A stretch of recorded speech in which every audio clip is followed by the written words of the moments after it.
네, 안녕하세요. 클라스랭의 그 세 번째 강의를 이제 시작하겠습니다. 자, 우리가 앞에서 클라스랭의 정의, 그 다음에 distance similarity 봤고요. 클라스랭 알고리즘에서 hierarchical clustering, 그래서 agglomerative hierarchical clustering을 집중적으로 봤고요. 그 다음에 divisive도 조금 봤습니다. 그 다음에 partitioning clustering에서 sequential clustering, 그 다음에 k-means clustering을 봤고요. 가우시안 믹스처 모델을 이용한 클러스터링도 잠깐 소개를 했는데 우리 이것은 어, 그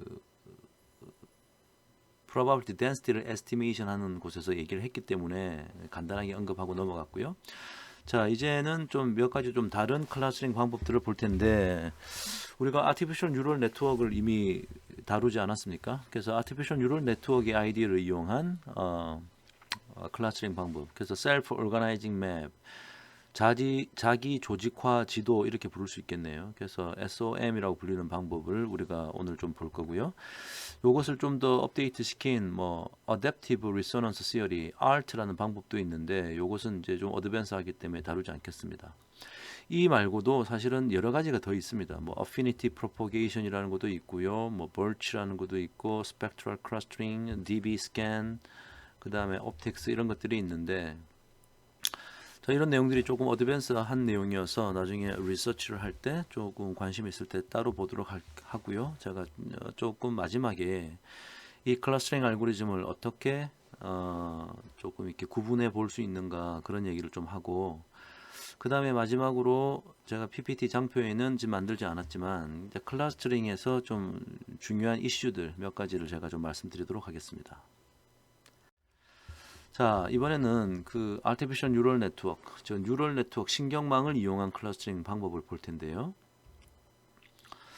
우리가 신경망은 그 Supervised Learning에서는 즉 클래시파이어를 개발하는 것에서는 가장 기초적인 퍼셉트론을 봤었고요. 멀티레이어 퍼셉트론을 봤습니다.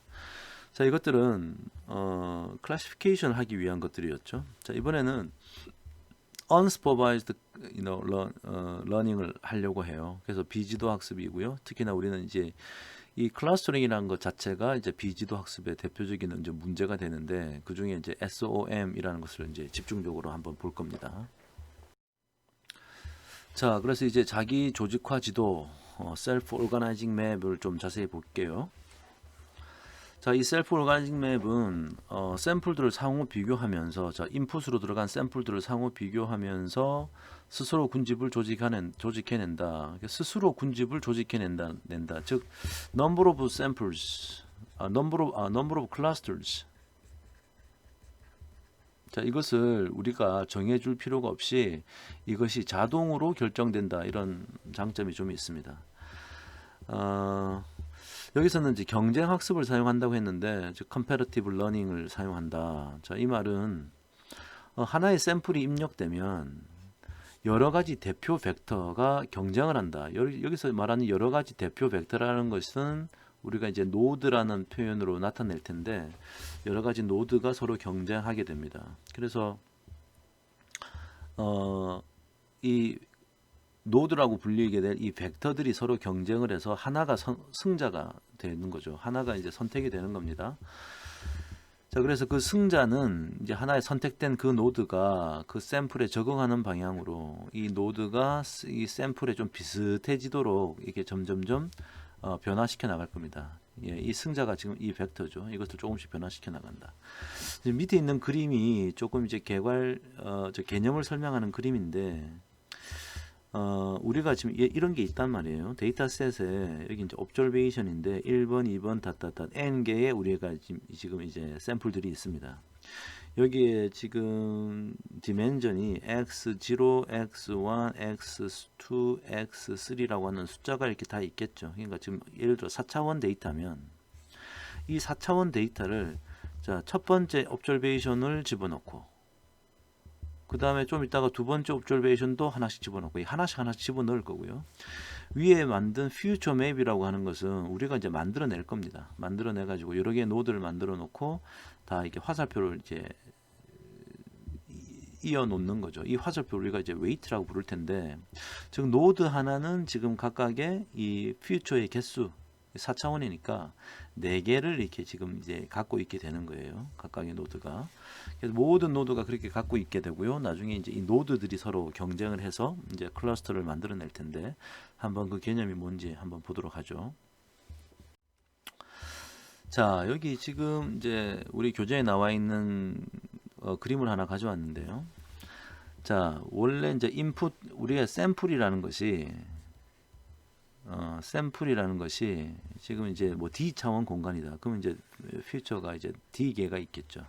자, 여기서 우리가 아까 제가 노드라고 불렀던 것이 얘들인데요. 이 노드가 예를 들어서 뭐 특정한 개수가 있다. 일단 M 개가 있다고 칩시다. 자, 그러면 하나의 노드가 각각의 퓨처로부터 이렇게 화살표를 받아요. 네, 이렇게 화살표를 받게 된다. 그러면 이 화살표에는 각각의 어떤 숫자로 표현되는 웨이트가 있습니다. 그래서 W sub 11, W sub 뭐 여기 이제 I 번째 퓨처니까 I1, D1. 그러니까 앞에 있는 첨자에서 두 번째 있는 첨자로 지금 이제 화살표가 간다. 뭐 이런 얘기네요. 자, 그래서 이 말로 좀 설명해 놓은 걸 한번 보고 다음에 제가 아주 간단한 그림을 통해서 한번 이해를 시켜 볼게요. 솜의 원리를 이해하기 위해서는 노드 YI로 들어오는 D개의 가중치의 역할을 이해하는 것이 매우 중요하다. 지금 이 가중치, 웨이트의 역할이 중요하다. 이들을 가중치 벡터로 보고, 즉 이 노드 하나는 바로 이 가중치로 그냥 표현이 되는 거죠. 자, 그래서 J 번째 노드는 자, 이런 가중치를 이제 갖게 됩니다. 퓨처가 D개였기 때문에 가중치가 D개가 있겠죠. 자, 이 벡터는 D 차원으로서 샘플의 특징 벡터와 차원이 같을 수밖에 없죠. 샘플 X가 입력되면 M개의 가중치 벡터가 서로 경쟁한다. 자, 여기에 경쟁층이라고 해놓은 M개의 노드가 있는데 이 M개의 노드가 이제 경쟁을 할 겁니다. 네. M개의 가중치 벡터가 서로 경쟁을 하게 되는데 그 중에서 X에 가장 가까운 벡터가 승자가 된다. 가장 가까운 벡터가 승자가 된다. 즉 지금 Y1이란 노드가 예를 들어서 Y1이란 노드가 W11, W 저게 만약에 저기 디멘전이 3이라면 E1, W31 요런 식의 이제 가중치 벡터로 표현이 되고요. 지금 X로 이제 X 첫 번째 이제 observation이 이제 들어왔다면 얘는 x1, x2, x3 이런 게 들어오지 않습니까? 그래서 이 벡터와 이 벡터 두 개를 이제 비교하는 거예요. 그래서 거리를 이제 측정한다. 뭐 이런 개념이고요. 측정해서 그 거리가 가장 가까운 벡터, 이 가까운 벡터는 지금 y1에서부터 지금 ym 개까지 여러 개가 있는 이 벡터들 중에 가장 가까운 걸 하나 선택하게 된다는 거죠. 이렇게 해서 승자를 결정하기 위해서는 가중치 벡터, 샘플 벡터 간의 거리를 지금 측정해야 되고요. 경쟁의 결과 Q 번째 벡터가 승자라면 저는 지금 여기 Y라고 썼는데 이걸 지금 W1이라고 한번 표현해 봅시다. 지금 이 얘기를 그냥 대문자 W1이라고 표현했다고 생각해도 되겠습니다. 그래서 그러한 것 중에 가장 가까운 것을 하나 선택해서 이 선택을 하고 이것을 이후에 우리 인풋으로 넣었던 X에 적응시키기 위해서 조금 이제 닮아가도록 비슷하게 만들어가는 과정을 거칠 거예요. 지금 말이 좀 복잡한데 다음 그림을 한번 보면 이해가 쉽습니다. 자, 여기 지금 이제 조금씩 닮아간다라고 했는데 닮아간다는 얘기는 뭐냐면 자, 그림을 한번 보면요. 이게 만약에 2차원 데이터면 원래 이제 x1, x2가 있겠죠. 그래서 이 x라는 놈이 지금 이제 x1, x2라고 하는 2차원 데이터입니다. 그 다음에 아까 그 노드라고 불렀던 그 가중치를 갖고 있는 노드들이 있겠죠. 그래서 지금 예를 들어 얘가 어느 기존의 이제 w라는 노드다. 근데 기존의 노드이기 때문에 제가 old라고 불렀습니다. 자, 만약에 이 old란 노드가 다른 노드들도 많이 있는데 여기에도 노드가 있고 뭐 여기 하지 말고요. 만약에 이 정도의 또 W2 또 다른 W가 있고 여기에도 또 다른 W가 여러 가지 있으면 첨자는 뭐가 돼도 상관없겠죠. 이렇게 있으면 이 X에 가장 가까운 것은 지금 요 W0라고 했던 노드 아닙니까? 이 세 가지 노드 중에. 그래서 가장 가까운 것을 하나 선택해서 그 가장 가까운 것을 이 X와 조금 비슷해지도록 조금 이동시킨다는 개념이에요. 그래서 기존의 그 웨이트, 즉 노드 벡터가 있고요. 거기에서 요거 두 개를 빼게 되면 이제 요 벡터하고 요 벡터가 있는데 X에서 Y를 빼니까 이게 이제 요쪽 벡터로 이제 가는 거예요. 그죠? 저쪽 방향으로 조금 닮아지도록 가는 거죠. 그런데 이제 로우만큼 어떤 우리가 학습률이라고 부를 텐데 뭔가를 곱해줘 가지고 완전히 다 가는 것이 아니고, 이게 만약에 로우가 만약에 1이 된다면 올 W가 바로 그냥 X가 돼 버리는 거죠. 근데 이제 W가 1이 아니면 이제 조금 이동하는 게 되겠습니다. 그래서 그림상에 보면 노드가 새로운 것이 이렇게 이동을 했네요. 그래서 W sub new가 W sub old보다는 X에 좀 가깝게 이제 이동했습니다. 자, 이런 작업을 계속 반복할 텐데요. 자, 다음 그림에서 제가 이 알고리즘의 그냥 그 아이디어를 한번 설명해 보도록 하겠습니다. 자, 여기 지금 제가 개념 설명을 하려고 한번 그림을 좀 그려놔 봤고요. 자, 원래 이제 지금 예를 들어서 내가 지금 데이터 X라는 인풋이 있는데, 자, 이게 이제 X1과 X2라고 하는 2차원 벡터다. 자, 여기 제가 여기 이제 X1이고요. 여기가 이제 X2면 이런 X라는 벡터가 지금 여러 개 파란색 동그라미 점이 그런 거예요. 그러니까 지금 얘가 X1이라고 하면 여기 1, 1 이렇게 적을 보고요. 이런 식으로 해가지고 X5까지 있는 상황이죠. X5, 1부터 X5, 2라고 하는 요런 점이 5개 있으니까 벡터가 5개 있는 거고, 각각의 점은 자 2차원 벡터다. 자, 이렇게 한번 생각해 봅시다. 그래서 지금 이 5개의 점을 클러스터링을 하고 싶어요. 5개의 점을 클러스터링 하고 싶다. 자, 이것을 이제 SOM, Self Organizing Map을 가지고 어떤 학습을 시킨다는 것은, 지금 오른쪽에 그려 놓은 게 이제 이게 Self Organizing Map의 이제 개념도인데요. 여기가 이제 X1이고 X2라는 두 가지 차원이 있습니다.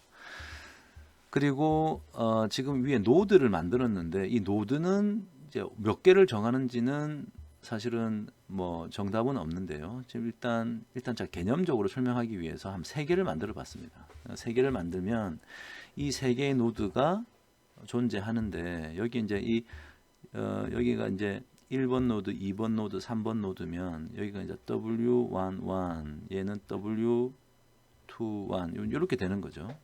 2에서 1로 가니까. 그래서 하나 1번 노드가 어떤 값을 가지고 있어요. 그래서 만약에 얘가 1번 노드고 얘가 뭐 2번 노드고 얘가 3번 노드라고 합시다. 예, 그런 식으로 이제 웨이트들을 다 가지고 있겠죠. 그러니까 웨이트가 바로 이 점의 어떤 위치를 나타내는 그런 인포메이션이다, 이렇게 생각해 보죠. 자, 그러면 클러스터링 한다는 건 어떤 거냐?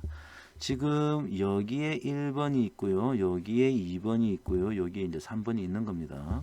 자, 그러면 1번, 2번, 3번이 있는데, 예를 들어서 이 5개의 인풋 벡터들 중에 아무거나 하나를 고르는 거예요. 자, 예를 들어 하나를 골랐는데 얘가 골라졌다. 자, 그럼 여기서 이런 인풋이 왔을 때 이 우리가 만든 노드 3개까지의 거리를 구하는 거죠. 이렇게 거리를. 가장 가까운 게 어떤 거냐 찾는 겁니다. 자, 그 얘기는 W1이라는 벡터는 지금 뭐로 W11과 W21으로 되어 있고요. 그 다음에 W2는 W21, W22로 되어 있을 거고, 아니네요. 1, 2라고 해야겠네요. 1, 2, 2, 2. W3라는 이 노드는, 새로운 노드는 W1, 3, W2, 3 이렇게 이제 만들어졌을 텐데, 지금 제가 그었던 이 거리를 계산한다는 얘기는 이 벡터와 이 벡터, 이 벡터와 이 벡터, 이 벡터, 이 벡터가 얼마나 가까우냐를 한번 비교해 보겠다는 거예요. 그래서 가장 가까운 것이 선택되지 않습니까? 그럼 가장 가까운 건 어떤 건가요? 지금 보니까 이게 가장 가깝네요. 얘가 가장 가깝죠. 자, 그러면 어떻게 하느냐?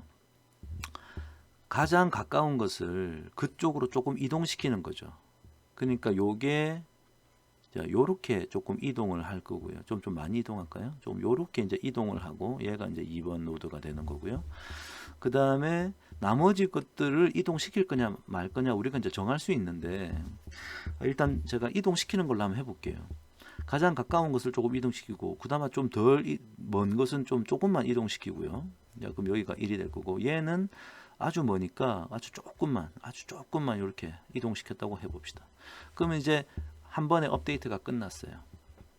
자, 그 다음 이제 얘는 끝났고 그 다음 랜덤하게 또 그 다음 아무거나 인풋이 들어오는 거죠. 얘가 들어온다. 그럼 여기서 또 가장 가까운 거리를 구하는 거예요. 이렇게 셋 중에 가장 가까운 것은 요거죠. 요게 가장 선택되었지 않습니까? 자, 여기서 제가 용어를 하나 이 SOM에서 쓰는 용어를 설명드리면 이것을 Best Matching Unit이라 불러요. Best Matching Unit. 가장 매칭이 잘 됐다. 잘된 유닛이다. 뭐 이렇게 부르는데요. 그래서 선택이 베스트 매칭 유닛이 선택됐으면 자, 그 놈을 가장 가까이로 이렇게 이동을 시키는 거죠. 이렇게.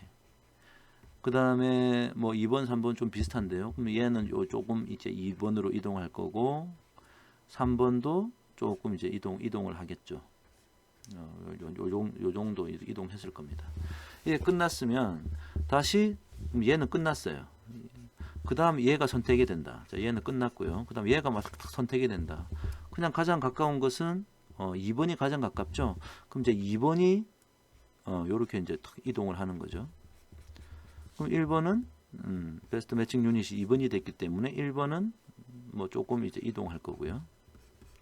3번도 조금 이동할 겁니다. 그죠? 그럼 얘도 끝났어요. 그 다음 또 얘를 한번 해볼까요? 그럼 얘를 이동시키면 가장 가까운 곳은 얘 1번이 가장 가깝네요. 그럼 1번을 또 이렇게 많이 이동시키는 거예요. 1번. 그 다음 3번이 그나마 좀 가까우니까 3번이 조금 더 이동을 이렇게 하고요. 2번이 그 다음에 조금 이동합니다.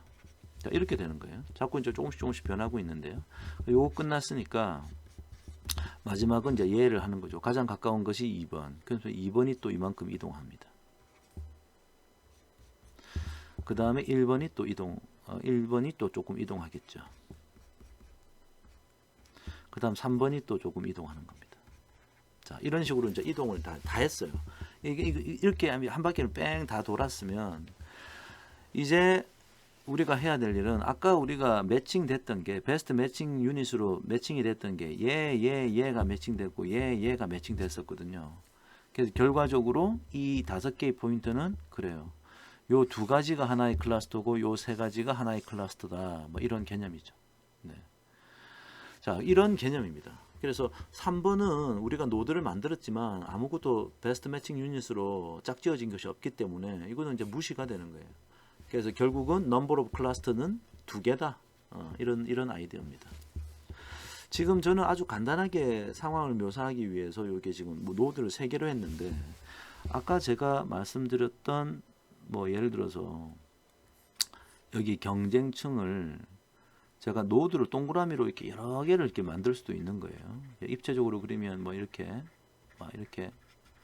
좀 이렇게 짝을 우리가 그러니까 라티스라고 부르는데요.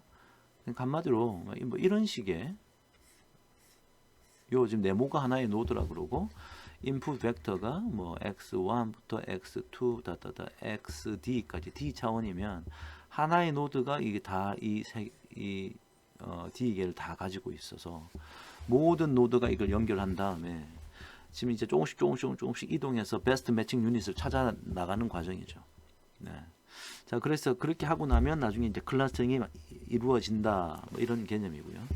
사실 이 개념을 이제 우리가 좀 나중에 보면 뭐 베스트 매칭 유닛만 움직일 거냐? 저는 지금 다 같이 움직이는 걸로 했는데 베스트 매칭 유닛만 움직일 거냐? 아니면 예를 들어서 얘가 베스트 매칭 어느 특정한 x 벡터가 인풋으로 들어왔을 때 제가 색깔 칠한 것이 베스트 매칭 유닛이면 얘뿐만 아니라 그 근처에 있는 요 주위에 있는 것들도 같이 이동시킨다. 뭐 이런 개념이 있어요. 그래서 이제 어디까지 그 이웃이라고 할 거냐. 자, 그것을 결정하기 위해서 우리가 이제 radius 반경이라는 개념을 써서 이 반경을 우리가 정해주면 반경 안에 드는 것들은 이제 같이 조금씩 이동하는 거죠. 자, 그래서 계속 진행하다 보면 그래서 어느 순간 나중에 이제 어떤 특정한 횟수를 돌 수도 있고요. 아니면 이제 더 이상 음, 네, 이 모든 데이터 포인트들이 이제 다 한 번씩 베스트 매칭 유닛을 찾았을 때 이제 그만두는 이제 그런 이터레이션을 돌게 됩니다.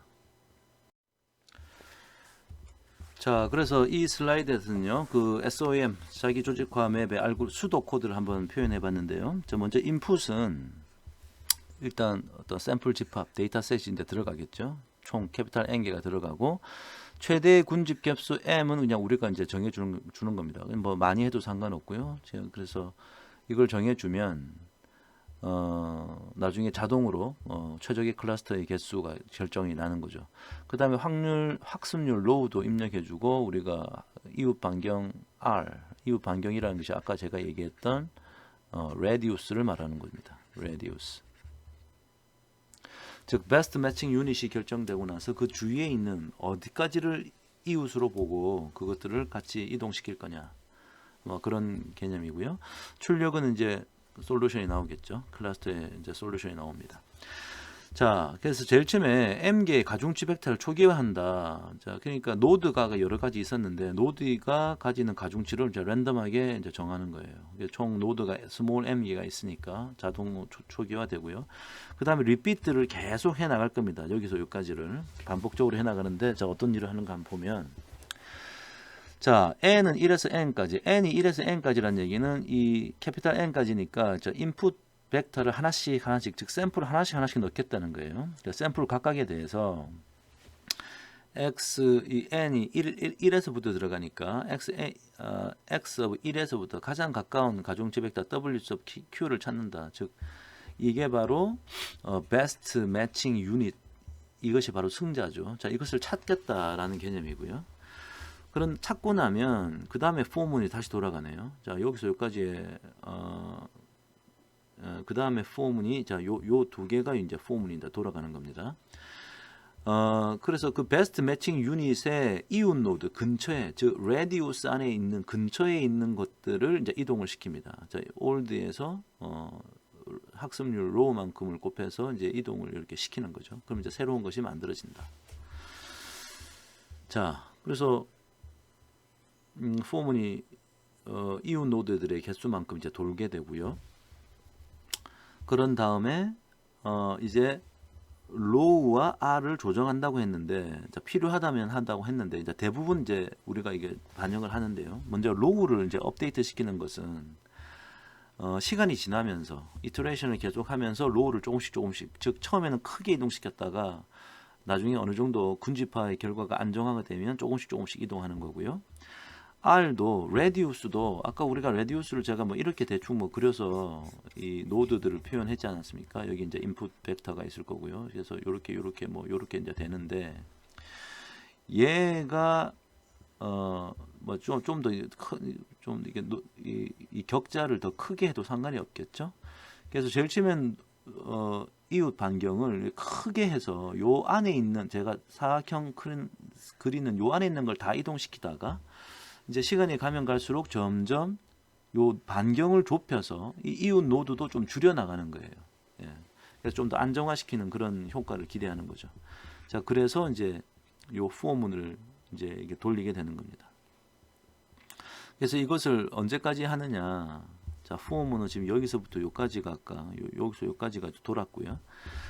그 다음에 이제 리피트 문을 돌리는데 이 반복하는데 어떤 스토핑 컨디션이 만족될 때 이제 스탑을 하는데, 이제 스토핑 컨디션이라는 것은 예를 들어서 이 노드들이 저 웨이트 벡터 노드들인데요.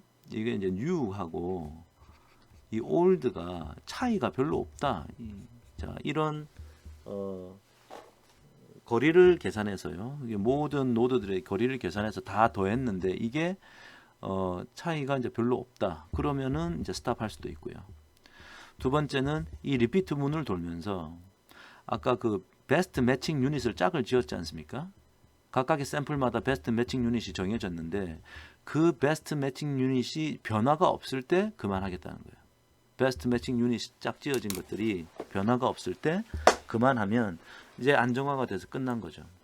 자, 그러면 이제 이렇게 러닝을 다 시켰고요. 이제 마지막 결론에 해당하는데 n은 1에서부터 n까지 x sub n에 대해서 가장 가까운 가중치 벡터 wq를 찾아서 xn을 c sub q에 이 클래스에 이제 배정한다.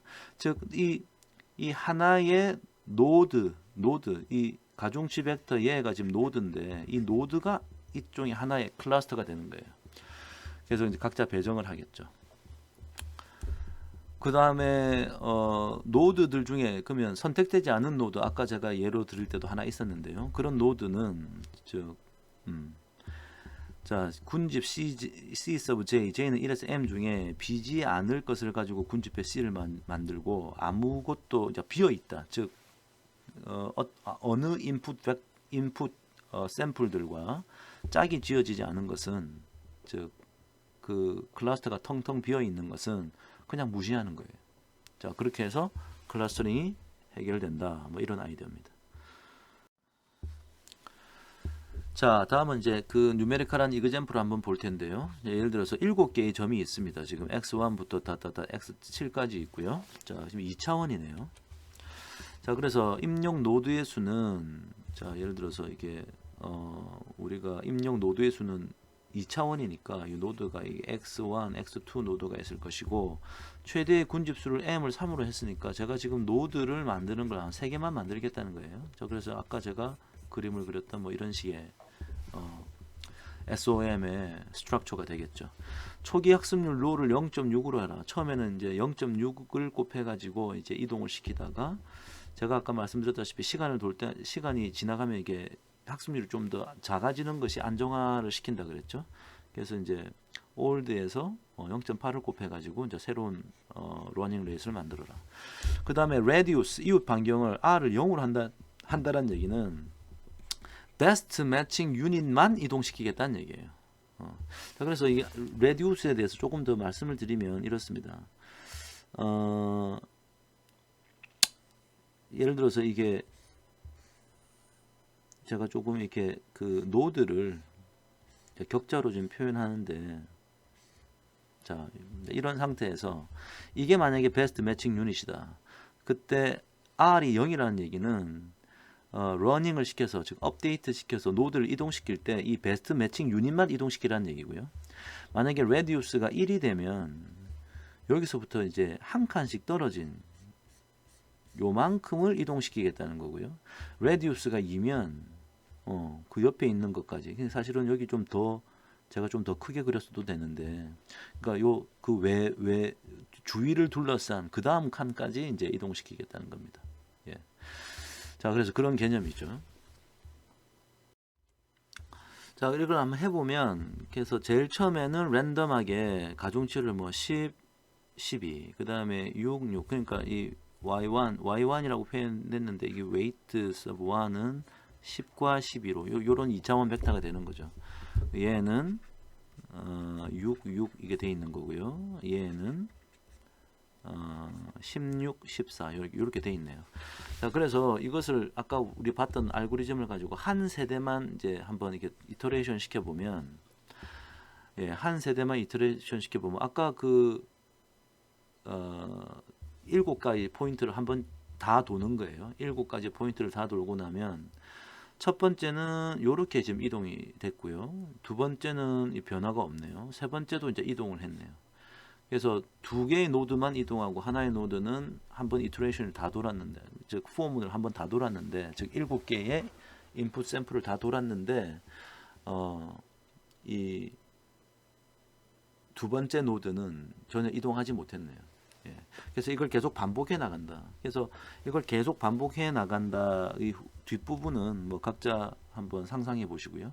한 세대만 하나의 에폭만 돌았을 때의 결과를 제가 설명했습니다. 자, 그래서 SOM을 이제 봤고요. 그래서 뉴럴 네트워크를 이용한 이 SOM이라는 클러스터링 방법이 아주 장점이 있다. 그래서 클러스터링을 지금 우리가 앞에서 이 교재에서는 우리가 어떤 하이라키컬한 클러스터링, 그 다음에 파티셔닝 클러스터링, 그 다음에 뉴럴 네트워크를 사용하고, 그 다음에 우리가 스토캐스틱 서치, 즉 뭐 유전자 알고리즘도 사용하고, 뭐 시뮬레이티드 어닐링을 사용하는 그런 구분으로 했는데, 사실은 또 어떤 사람들은 또 다음과 같은 이렇게 네 가지로 또 구분을 하기도 합니다. 즉 센트로이드 클러스터링, 덴시티 클러스터링, 디스트리뷰션 클러스터링, 커넥티비티 클러스터링 이런 이름으로 부르기도 하는데 이건 사람마다 다르니까요. 그렇게 크게 신경 쓸 필요는 없습니다. 먼저 센트로이드 클러스터링이라는 것은 사실 이제 K-민즈 알고리즘 같은 게 가장 대표적인 센트로이드 클러스터링이죠. 그래서 어떤 겁니까? 이 까만색, 이 파란색 점들이 있는데 그냥 K는 2라고 내가 딱 정해주면 랜덤하게 하나 정한다 이거죠. 두 개를.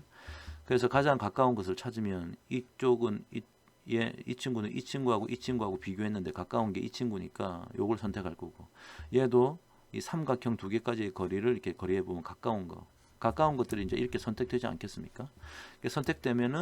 선택되고 나면은 이 선택된 것들 요 세 개의 평균으로 얘를 이동시키는 거죠.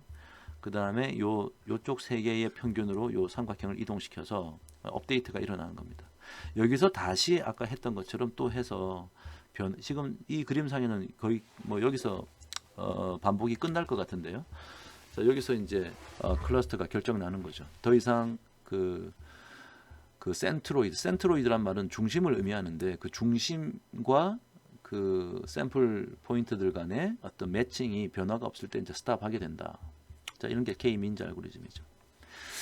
이 센트로이드 클러스터링에는 K-민즈 알고리즘도 있지만 사실 K-민즈 알고리즘은 K를 정해줘야 되는 좀 단점이 있습니다. 그래서 K를 정해주지 않고 이런 센트로이드 클러스터링을 할 수 있는 방법이 없을까 해서 나온 게 제가 이 수업 시간에는 다루지 않겠지만 Affinity Propagation이라는 이게 사실 2000년대 중반에 사이언스라는 논문에서 나왔던 그런 아이디어인데요. 그래서 요것은 이 K를 즉 number of cluster를 결정해 줍니다. number of cluster를 자동으로 결정해 준다. 이게 자동으로 결정해 주는 그런 장점이 있습니다. 제가 그래서 나중에 관심 있으신 분들은 한번 인터넷에 자료가 많으니까 한번 찾아보고 직접 그 뭐 R이나 파이썬을 통해서 한번 구현해 보는 것도 좋겠죠. 설명도 그때 보고요. 자, 두 번째는 density clustering인데 예를 들어서 데이터 포인트가 이렇게 돼 있으면 이것을 만약에 K-민즈 알고리즘으로 하잖아요. 그래서 만약에 이니셜한 센트로이드가 자 K가 2일 때 여기하고 여기라고 이렇게 딱 나온다고 치면 어떻게 될까요, 이거? 아마 이렇게 잘라가지고 이쪽에는 하나의 클러스터고 이쪽에는 하나의 클러스터라고 나오지 않겠습니까? 예. 그러니까 이 거리가 정확하게 하면 이렇게 이 정도 하면 되겠네요. 근데 사실은 우리가 원하는 건 오른쪽 그림처럼 하고 싶단 말이에요. 그러니까 이쪽에 좀 많이 점들이 이렇게 아주 덴스하게 모여 있고 이쪽에 좀 덴스하게 모여 있어서 초승달이 두 개 있는 것처럼 요렇게 조금 클러스터링을 하고 싶을 때는 지금 이 센트로이드 클러스터링으로는 이런 일을 할 수 없습니다. 자, 그래서 이때 나오는 게 이제 density clustering이라는 건데, 제가 그 강의에는 다루지 않겠지만요, dbscan이라는 방법이 아주 유명한 방법이 있습니다. 그래서 density를 고려해서 클러스터링을 한다. 그래서 이제 뭐 거리의 개념이 아주 중요한데 여기는 이제 geodesic distance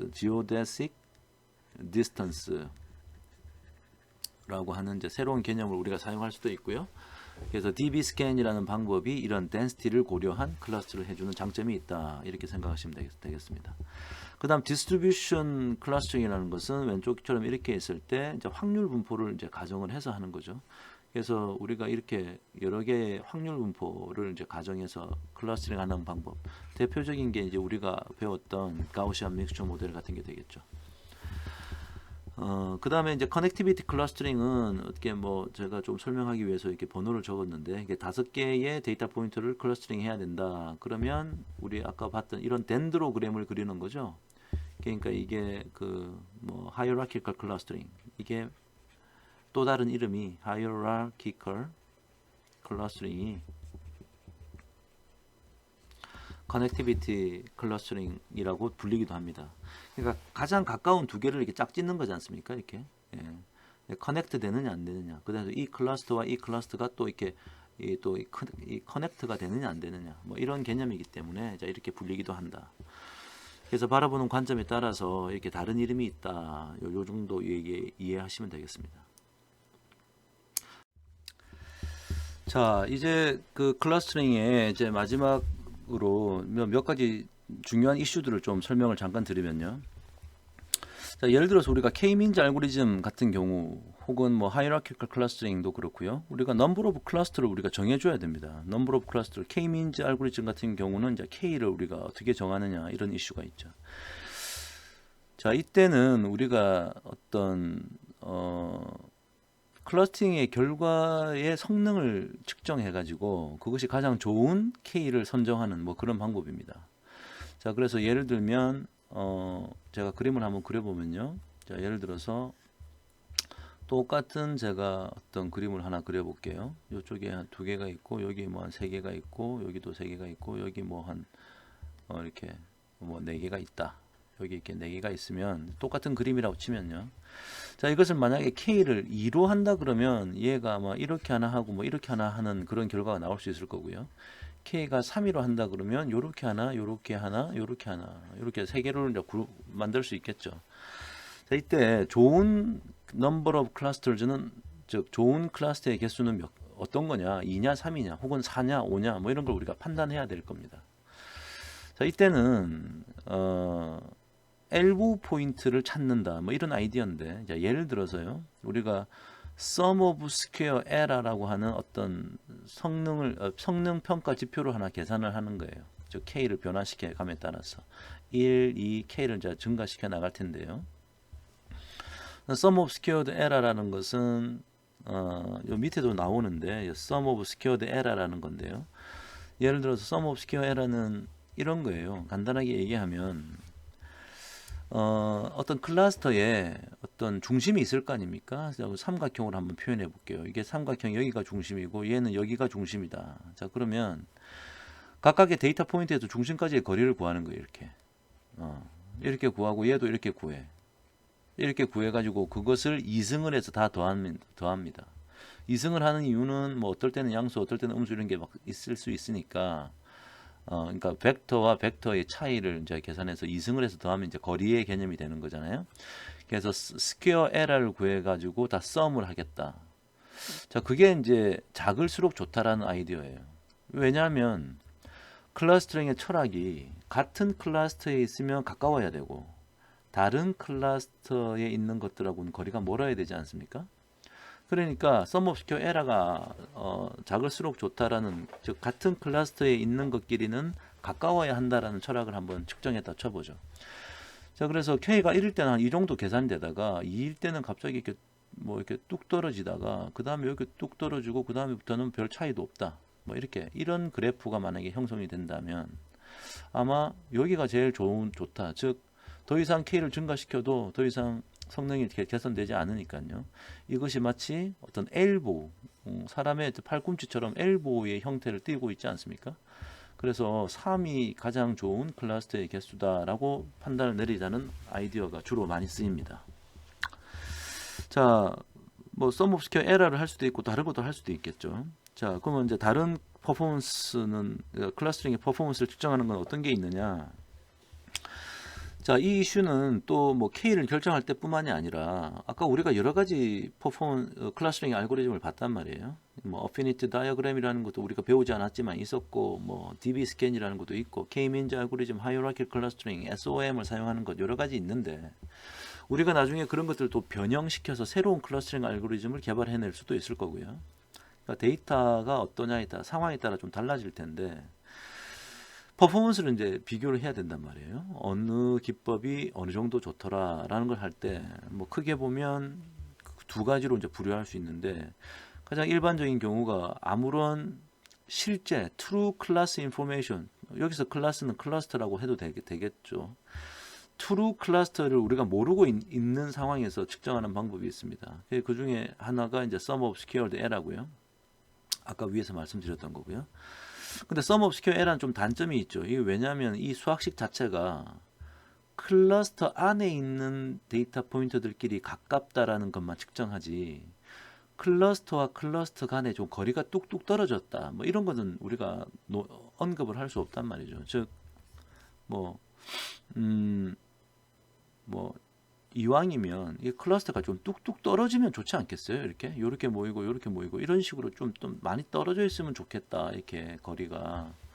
자, 그런 아이디어를 반영한 것도 있습니다. 자, 그게 이제 실루엣 스태티스틱인데, 만약에 클러스터가 이렇게 세 개가 있으면 아이디어는 이렇습니다. 아이디어만 잘 말씀드리면요. 여기 뭐 점이 이렇게 두 개가 있고, 여기 뭐 이게 세 개가 있고, 여기 뭐 이게 또 세 개가 있다 하면, 이 어느 한 이 각각의 점에 대해서 지금 점이 하나, 둘, 셋, 넷, 다, 일곱, 여덟, 예, x1에서부터 x8까지 있는데 이 하나하나마다 실루엣 스태티스틱이 나와요. 그래서 실루엣 1 하고 이건 실루엣 8이라고 하면 이 각각의 실루엣이라는 건 뭐냐? 어느 한 점에서 자기 클러스터에 있는 곳까지 거리를 이렇게 구하는 거예요. 예, 지금 얘가 주인공이면 그 나머지 두 개의 거리를 구하고 합을 구하고요. 다른 것은 또 다른 계산은 여기서부터 다른 클러스터에 있는 것까지 거리를 구하는데 뭐 이런 거리를 이렇게 다 구하는 거예요.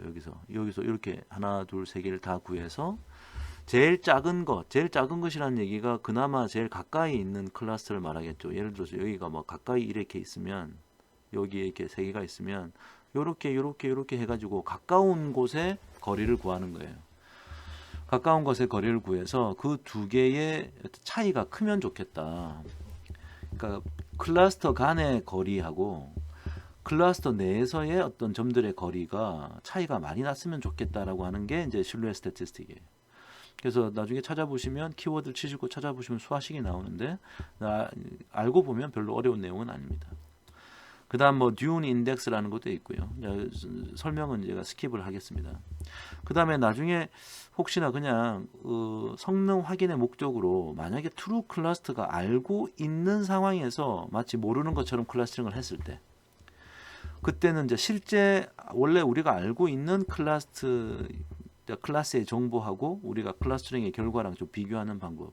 아주 유명한 방법이 랜드 인덱스라는 게 있고요. 뭐 자카르드 인덱스, 포크스 앤 멜로지 인덱스 이런 것들이 있습니다. 자, 이런 것들은 나중에 우리가 연구를 할 때 한번 찾아서 이렇게 클러스터링의 성능을 비교할 때 쓰면 되겠죠. 자, 여기까지가 클러스터링에 대한 소개가 다 끝났고요. 이제 우리 여러 가지 배웠으니까 뭐 하이어라키 가장 대표적인 하이어라키컬 클러스터링, K-means 알고리즘, GMM 그 다음에 조금 이제 핫한 이제 SOM까지 배웠고요. 요거는 이제 각자 우리가 이론을 이해했으니까 R이나 파이썬으로 인터넷에 있는 자료도 같이 공부하면서 한번 해보면 좋겠고요. 제가 설명은 하지 않았지만 Affinity Propagation, 그 다음에 DB 스캔 같은 것도 한번 도전적으로 한번 시도를 해보는 것도 아마 좋은 학습이 될 것 같습니다. 자, 여기까지가 클러스터링 알고리즘에 대한 소개였고요. 자, 그동안 수고 많으셨습니다.